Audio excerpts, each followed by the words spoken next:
உங்களை குறித்து, உங்கள் குடும்பத்தை குறித்து, உங்கள் சூழ்நிலை குறித்து ஆண்டவர் ஒரு நான் பிளான் பண்ணி வச்சிருக்கேன் சொல்றாரு. நீ பிறப்பதற்கு முன்னதாகவே, உன் கருவிலே நீ உருவாகும் முன்னதாகவே உன்னை குறித்து ஆண்டவர் பிளான் பண்ணாராம். எவ்வளவு ஆச்சரியமா இருக்கு. கருவிலே உருவாகல, ஆனா உருவாகிறதுக்கு முன்னதாகவே உன்னை குறித்து நான் ஒரு பிளான் பண்ணிட்டேன். அப்போ பிளான் பண்ணிட்டாருன்னா, ஒரு திட்டம் பண்ணிட்டாருன்னா, அது செய்து முடிக்கிற வரைக்கும் கர்த்தருடைய கண் உன்மேல் நோக்கமா இருக்கும்.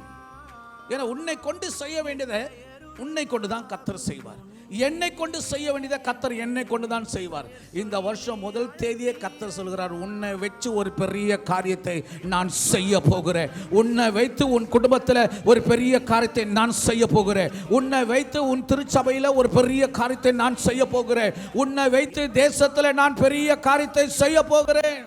நம்முடைய ஆண்டவர் எப்போது பெரிய காரியங்களை செய்கிறவர் தான். அதுல ஏதோ ஒரு அற்புதம் உள்ள இருக்கு.